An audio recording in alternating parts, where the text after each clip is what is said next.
Abrogation here is, you talked about two rulings. One comes later than the first, or the second comes later, and then you get a modification of the verdict. Let me give you an example that brings it to home. You know, in the U.S., for example, when it comes to segregation and desegregation of schools, you know, you have in the late 1800s, 1890s, a case by the Supreme Court was called Plessy versus Ferguson, that says, yeah, you keep the kids separate, but give them equal facilities.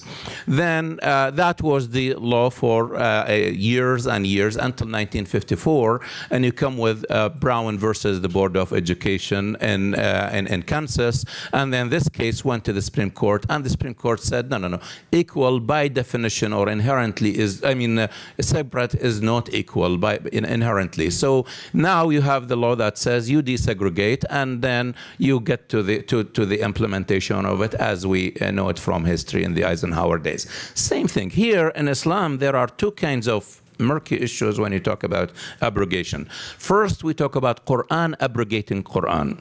So in other words, in the early days of Islam, there were certain, or the Prophet's life, there were certain issues that were addressed in different way than later. A concrete example is the consumption of alcohol. There is a verse that says, do not pray while drunk. So simply, in order to be able to know what you do, so yeah, you get to, I mean, there's fine print because you pray all the time, so you don't get time to be drunk, but still, even if you manage to squeeze in a glass or two, then that's fine. That's early because you talked about people in the Arabian Peninsula at the time where their only means of entertainment was drinking. So if you come to them and there is a new religion and give up this, give up that, etc., and then you give up alcohol, they say, go. I'm not going to be part of Islam, so give them that. Later on, when there was a lot of investment, there was a state that could enforce that rule, said don't drink, period. Now, the second one abrogated the first.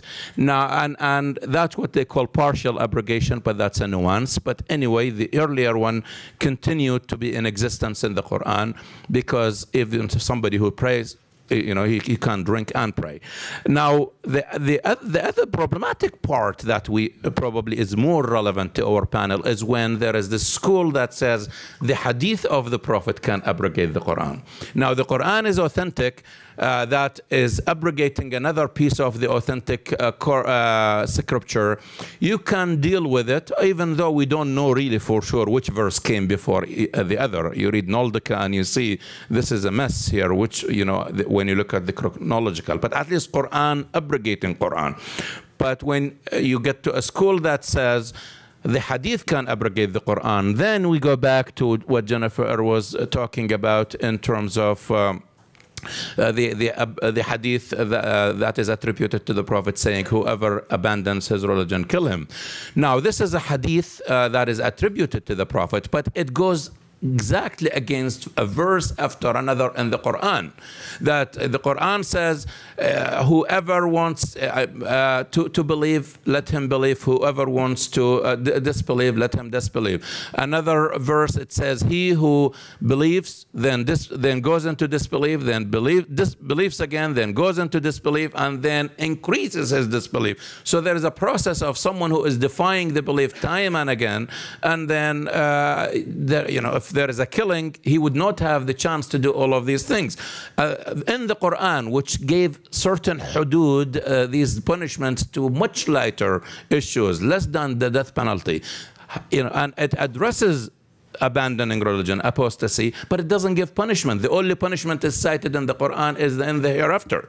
So that is another indication. Well, if the Quran is silent on it, how can you do it? There is also the most clear one, La ikraha fi din. There should be no compulsion in matters of religion. Again, 6, 7, 8 verses you can cite that say no punishment, and then one hadith that you find it with a lot of you know, grains of salt you have to take it with, and Muslims do follow it in order to kill someone where the Quran does not. So abrogation of hadith or the Quran by the hadith is or has been the most problematic practice by Muslim ideologues and Muslim states, frankly, because that's how to get rid of your opponents. And what a better way than to say the Prophet said do it.